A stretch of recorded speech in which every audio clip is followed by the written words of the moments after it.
गरीब केवट रहता था, नाव चलाता था। परिवार में दो ही सदस्य थे, केवट और उसकी बेटी, और कोई नहीं था।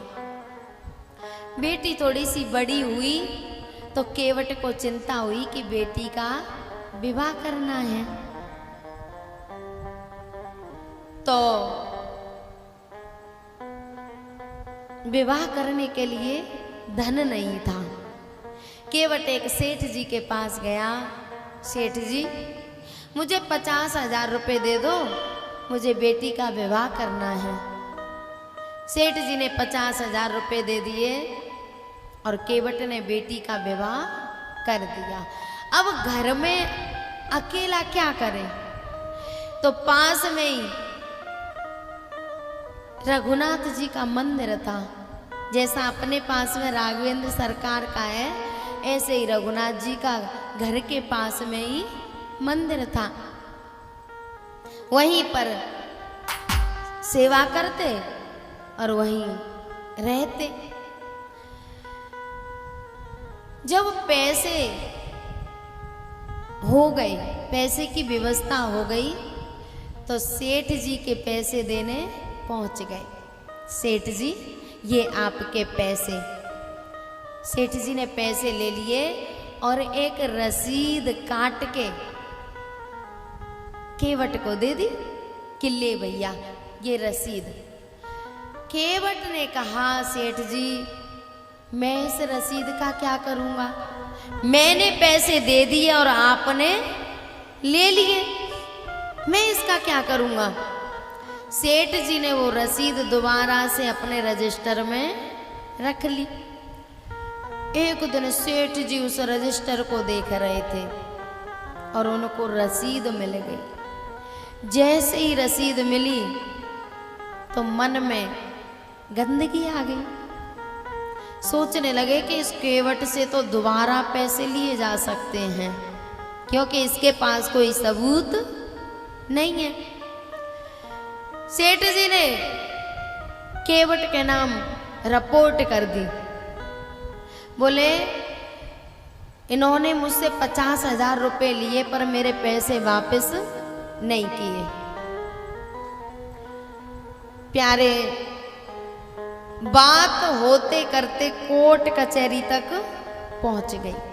अब तो एक दिन केवट तारीख पे गया और तारीख पे गया तो जज साहब ने पूछा,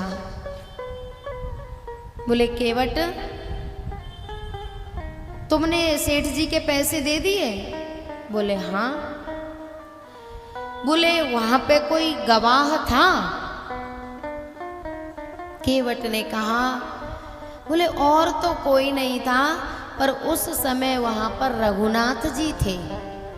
अब जज ने सोचा कि रघुनाथ जी कोई इनके अड़ोसी पड़ोसी होंगे, कोई व्यक्ति होगा। बोले, ठीक है, तो अगली तारीख पे रघुनाथ जी को गवाही के लिए लेके आना। बोले, ठीक है। अगली तारीख आई तो अंदर से आवाज आई, केवट हाजिर हो। केवट भीड़ में से निकल के आया। फिर गवाह के लिए आवाज आई, रघुनाथ जी हाजिर हो। और प्यारे, जैसे ही आवाज लगाई तो एक बूढ़ा पपील लठिया का सहारा लेके भीड़ में से निकला। जैसे ही भीड़ में से निकला तो पूछा, आपका नाम रघुनाथ जी है? बोले, हाँ। अंदर चलो। अंदर गए। जज साहब ने पूछा, बोले, आप रघुनाथ जी हैं? हाँ। इस केवट ने सेठ जी पे से 50,000 रुपये लिए थे? बोले, जी साहब, लिए थे। वापस दे दिए? बोले, हाँ। बोले, कोई सबूत?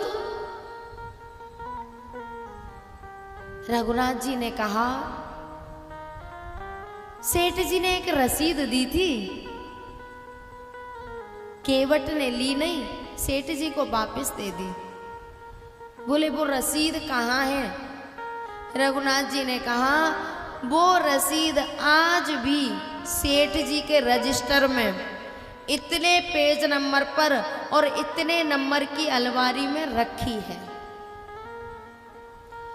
पास में ही कचहरी थी, पास में ही गांव था। जज साहब ने 2 सिपाही भेज दिए, बोले जाओ देख के आओ।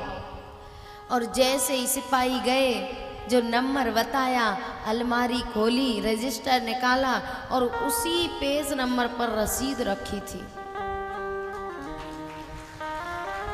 उस रसीद को ले आए और लाके वो रसीद जब जज साहब को दी तो जज साहब की आंखें फटी की फटी रह गई।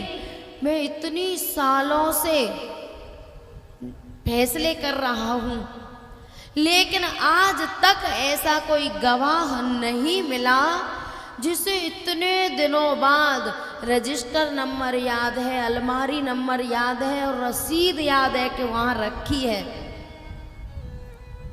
जब आश्चर्य से उस रसीद को देखने लगे, इतनी देर में गवाह गायब हो गया। जज साहब ने केवट से पूछा, केवट ये रघुनाथ जी तुम्हारे पास रहते हैं? बोले हाँ। तुम्हारे घर के बगल में घर है? केवट की आंखों में आंसू आ गए।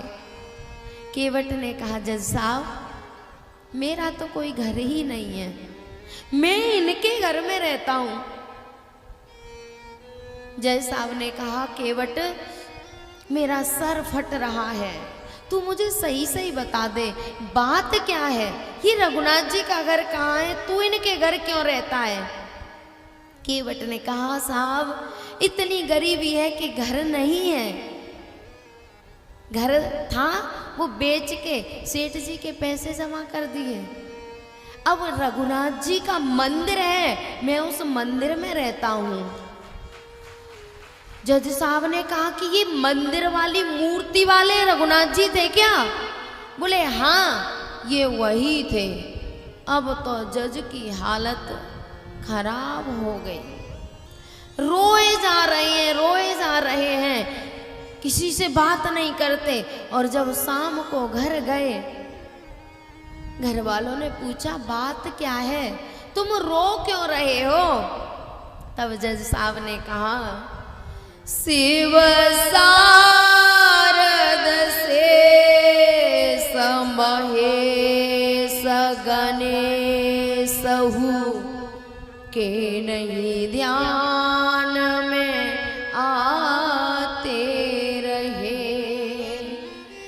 सोई आज विनीत अदालत में केवटा के गवाह कहते रहे। जो शेष महेश गणेश शिव आदि के ध्यान में नहीं आते, वो आज गरीब केवट की गवाही देने के लिए कचहरी में आए थे। बोले तो तुम्हें दर्शन हो गए ना? बोले हाँ मुझे दर्शन हो गए। तो तुम्हें तो खुश होना चाहिए, तुम रो क्यों रहे हो? जज के घर वालों ने कहा, तुम्हें तो प्रसन्नता होनी चाहिए कि आज तुम्हें भगवान के दर्शन हो गए। तब जज साहब ने रोते हुए कहा, शिव शारद से सगने समहे सहू के नहीं ध्यान में आते रहे। सोई आज विनीत अदालत में केवटा के गवाह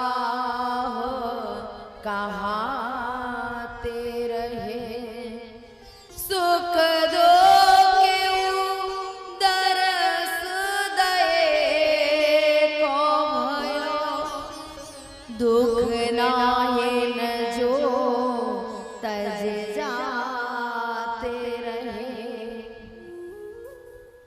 उन्होंने आज मुझे धोखे में भी दर्शन दे दिया, इस बात की मुझे प्रसन्नता है और इस बात का दुख नहीं है कि वो मुझे छोड़कर चले गए।